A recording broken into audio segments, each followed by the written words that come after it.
Maputo National Park celebrated its 1-year anniversary at the end of 2022. So we're in the 2nd year of Maputo National Park. How exciting. I mean, it's one of the most beautiful areas in the world. You've got the beach, you've got the bush, you've got the wildlife, whales, elephants. It really has everything. And thanks to all the obviously very successful wildlife introductions, it's a thriving wildlife population now. So we are ready for tourism. Yeah, and I must say, I think if I look at Maputo National Park and if you want to, look at what a success story is, this is it. And we're also very proud, of course, of Miguel, that at the end of the year received this this fantastic Task Award, recognizing his role and his leadership in making Maputo National Park so successful. Yes, Maputo National Park is now a place where you can really go and experience a truly functioning park and see a lot of wildlife, but also seeing this ecosystem that's really come alive. And again, the same story as we discussed in Zenov, people need to stay somewhere. So in Maputo National Park, we are extremely excited through the kind support from Hans-Jörg Wies and the Reinet Foundation. There was this incredible investment made to build a lodge. I would say probably one of the best designed lodge I've seen.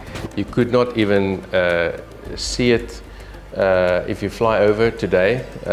It's so well nestled inside the trees. And this lodge, Membene Lodge, is opening in 2023. And it's 80 beds, so it's quite a big place, big facility. It has this very nice units on the coasts, on the seaside, and then also a way looking towards the land and looking towards the water bodies. So it's a beautiful place that I can't wait to go and stay there myself personally. And what makes it, I think what we've felt is quite important is it makes the park accessible for most visitors. We felt that Maputo National Park, with the current products there, are very much on the high end, and it sort of excludes the local markets. And Membene will be pricing at that range, where people from Mozambique and from the region, the other Southern African countries, it's about affordability. So you'll get a very, very good value for money product. You'll get a very high-end lodge, but at a very reasonable rate. And the reason why we can do that is because the capital costs was invested from donor funding. And often when you get these lodges, the investors need to recover their initial investment. And how you do that? Through your pricing.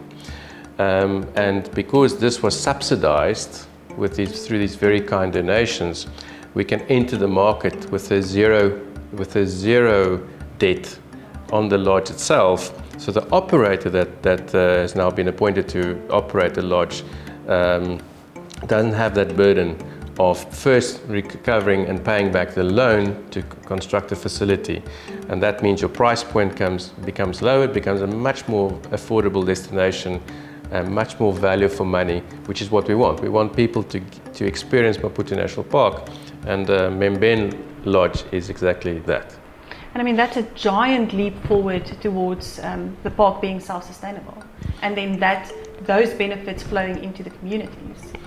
Yeah, so Maputo National Park is probably one of the few parks in Mozambique and probably in Africa that will reach a level of break-even. In other words, will generate more revenue than it costs to run the park, and that's actually quite something, right? So that is projected to happen within a decade, so it's not going to happen overnight. But yes, Membene Lodge, the lodge at Milibangalala, the lodge at Anvil Bay, all of the Chimukan, Anvil Bay Lodge, all of these, and there's another one in the pipeline. We'll see whether it will be launched in 2023 or 2024, but there will be only those 4 lodges along the coastline. So you'll have 40 kilometers of coastline and each lodge more or less having exclusivity to about 10 kilometers of pristine coastline, except for Membene, where it's still open to the public, right? But the others, more high-end, will not be open to public visitation for free.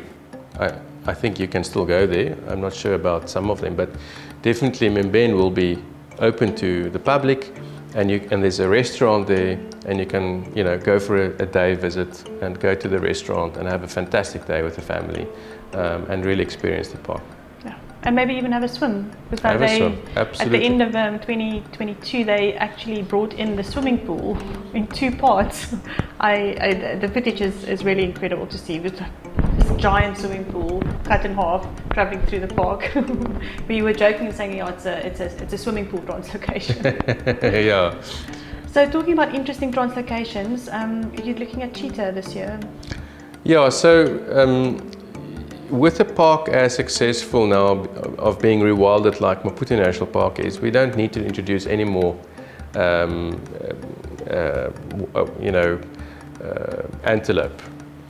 And we are now in the privileged position that you can actually accommodate predators, and there are a few. There's hyena. There's a couple of hyena in the park, and there's leopard in the park. We started with the introduction of cheetah. We fixed up the fences because cheetahs actually get through the smallest little place that you can imagine out of a fence.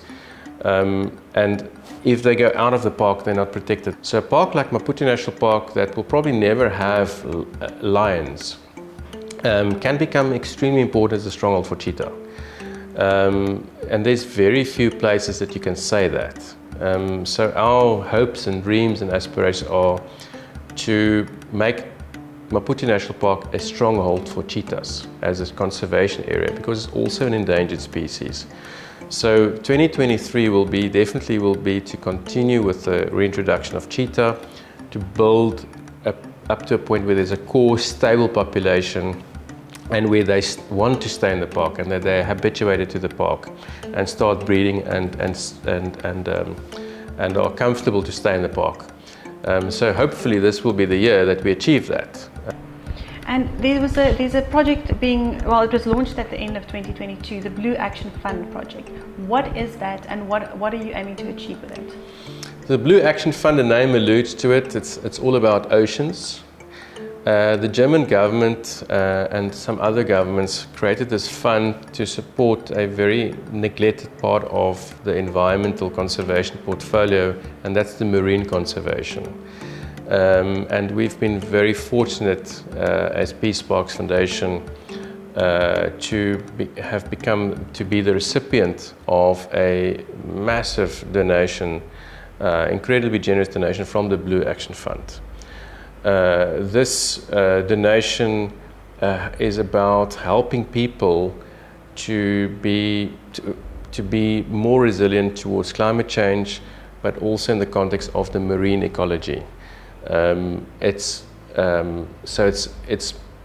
livelihoods, resilience, climate change adaptability linked to dependency on living with the marine component. So it's a 5-year program. It's extremely exciting that these type of investments are taking place now, we foresee that through this program that at least upwards of 10,000 people will benefit directly from the program. So it's quite a big program, and it's about food security. It's about and ecosystem health. So it's very much about health of the environment and health of the people. Yeah. Setting the scene for success then. Absolutely, yeah. Setting the scene for coexistence between people and nature. And really, I mean, over the years, Peace Parks, with the help of many donors, invested in so many alternative livelihood programs and water and food security and training and capacity building. But with the Blue Action Fund, I really think, this will become a model for many protected areas where you've got a marine component as well in the world. So it's going to be very, very interesting to see how this unfolds over the next few years.